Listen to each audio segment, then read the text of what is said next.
Everyone avoids her, people said about the woman who sat quietly in the corner of the staff lounge at the marketing firm. Her name was Mrs. Dalal, quiet, elderly, mute. She had not raised her voice in meeting or engaged in the small talk at the coffee machine. People whispered she didn't fit in. She wore simple clothes, faded shawls, and carried a stooped gait that drew pity more than respect. And then there was Sana, whom most called ugly. Not loud, not pretty in conventionally polished ways. Her eyes were kind, her hair unbrushed at times, her clothes modest and a little outdated. She worked as a junior in the same firm, in the customer service wing. She didn't think of herself as beautiful. She thought of herself as the girl who came from a small town, whose family made do, whose dreams were moderate. Sana watched Mrs. Dalal from afar. One day when the woman dropped her cup and fumblingly tried to pick it up, Sana reached out. Without words, Mrs. Dalal nodded a soft thanks, and Sana helped her. That small gesture grew into others.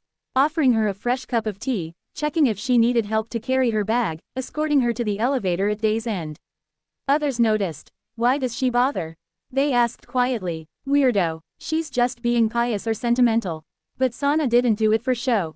She did it because she saw someone isolated, and simply because she could. She didn't know who Mrs. Dalal really was. She didn't know the older woman was the mother of the firm's CEO, Mr.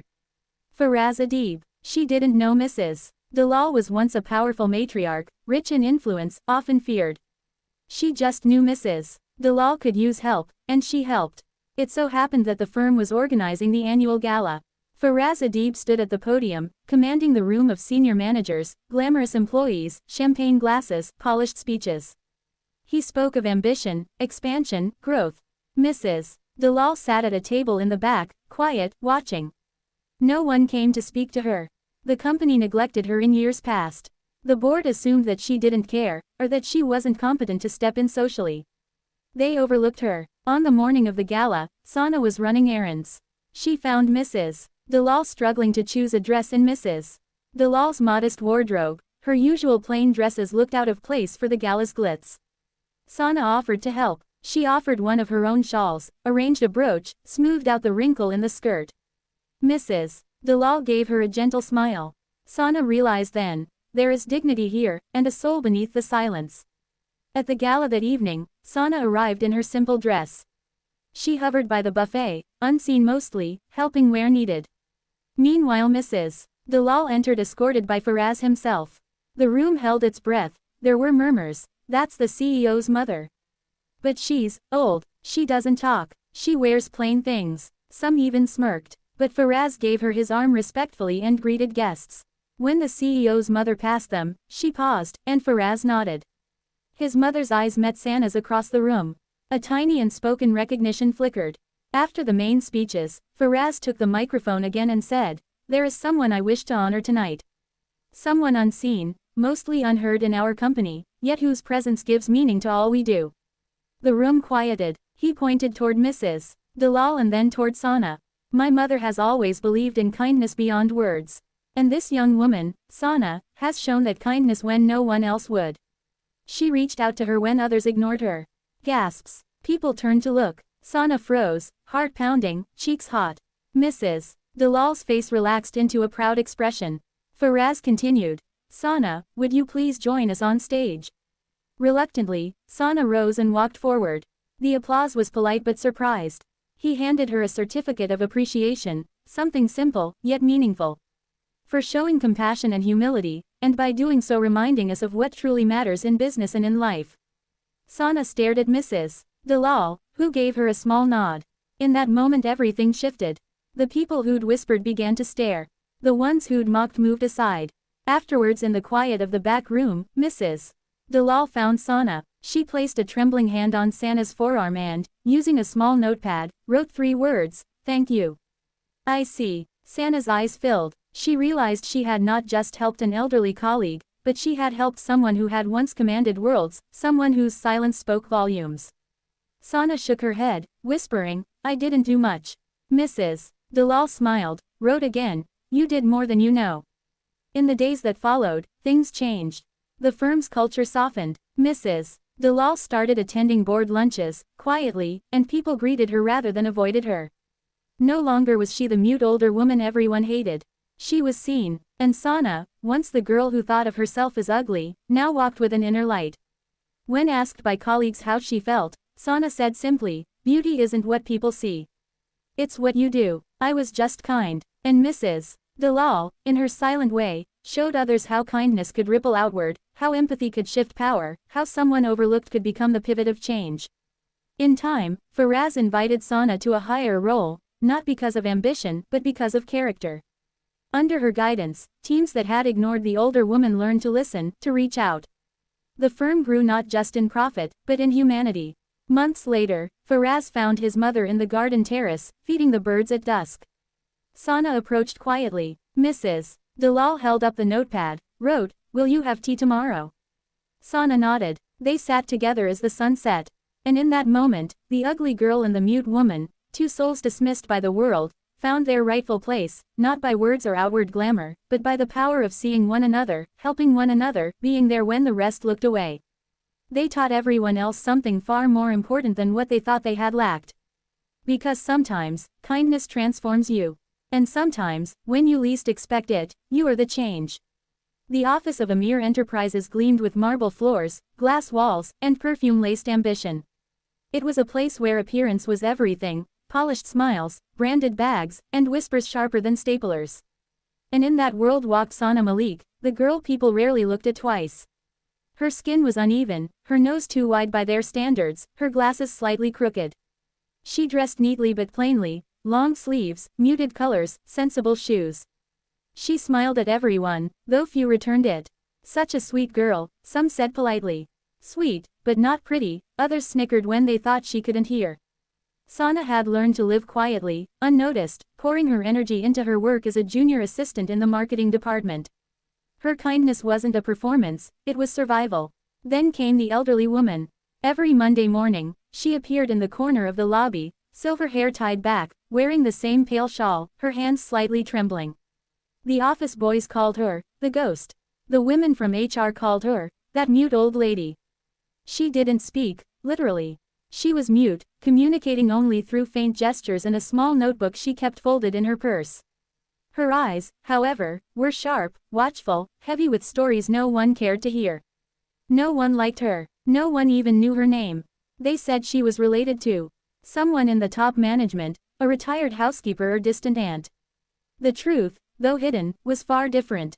One rainy afternoon, Sana found the woman struggling with an umbrella outside the staff entrance. The wind was merciless, and her notebook had fallen into a puddle. Without hesitation, Sana rushed forward. "Let me help you," she said gently, picking up the soaked notebook. The old woman looked startled, not at the help, but at being addressed with kindness. She nodded, her eyes glistening slightly. From that day, Sana began greeting her each morning. She brought her tea sometimes, offered her a seat by the heater in winter, and helped her carry files upstairs. When colleagues noticed, they laughed. "Why are you wasting time on her?" sneered Zara, the receptionist. "She creeps me out. She doesn't even talk." Another chimed in. "Maybe she's crazy." Sana ignored them. "Maybe she just needs kindness," she replied softly. As weeks passed, a silent friendship bloomed. The old woman, whose name, Sana learned from the notebook, was Mrs. Dalal, began to wait for her. She would write small thank you notes, sketch birds, or smile when Sana passed by. What Sana didn't know was that Mrs. Dalal was no ordinary employee. She was the mother of the company's CEO, Mr. Faraz Amir, a stern, cold man feared by everyone. No one dared ask why his mother, a wealthy widow, came to the office each day dressed like a common clerk. The truth was simple. Years ago, after her husband's death, she had chosen silence. Guilt and grief had stolen her voice, and people mistook her muteness for madness. Even her son, the CEO, had given up trying to understand her quiet rebellion. And so, in her loneliness, she sat every day in a corner of his empire, invisible among the loud and the beautiful. Until Sana came along. Part 2, The Truth Beneath the Silence. Approximately equals 650 words. The annual corporate gala was the biggest night of the year. It was where promotions were announced, alliances were forged, and reputations were made.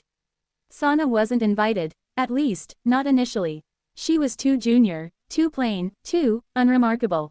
But 2 days before the event, she received a personal invitation from our, with a note scribbled in delicate handwriting. Please come. D. She smiled immediately. Dalal. On the night of the gala, the ballroom glittered with chandeliers. Women wore shimmering gowns, men strutted in suits, and laughter filled the air. Sana arrived quietly in a modest blue dress, the same one she had worn to her cousin's wedding years ago. At the far end of the room sat Mrs. Dalal, in a simple silk sari, hair neatly tied, expression calm. But tonight, something was different.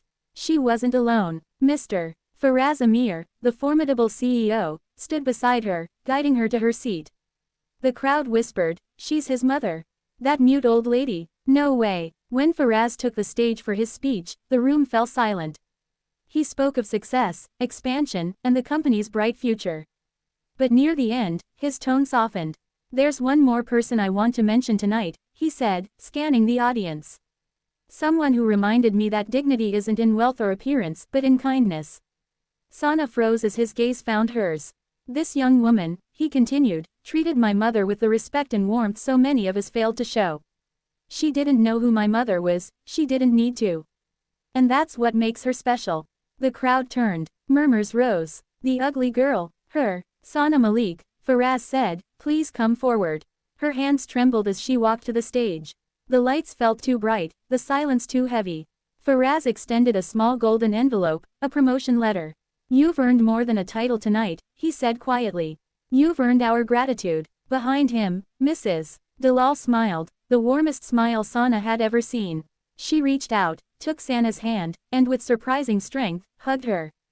Then, in a shaky but audible whisper, her first in years, she said, "Thank you, my dear." The hall gasped. Tears welled in Faraz's eyes. His mother had spoken again, and for Sana. In that moment, the ugly girl everyone mocked was no longer invisible. Her kindness had given voice to the voiceless, dignity to the forgotten, and humility to the proud. After the gala, Faraz found Sana outside by the fountain. "You changed something tonight," he said quietly. "Not just for her, for me, too."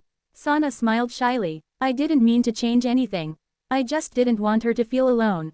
Faraz nodded. "That's exactly what this world needs more of." Weeks passed, and life at Amir Enterprises began to soften. Employees who once ignored the old woman now greeted her with smiles. Sana, now assistant to the CEO, became known not for her looks but for her heart. One afternoon, Mrs. Dalal handed her a small folded paper. Inside was a single line written in careful letters. "You were beautiful all along." Sana's eyes blurred with tears. She hugged the woman who had once been feared, now loved. And as the sun dipped through the glass walls of the high-rise office, two souls, one who could not speak and one who had never been heard, found their voices in each other. Because kindness, in the end, is the language that needs no sound.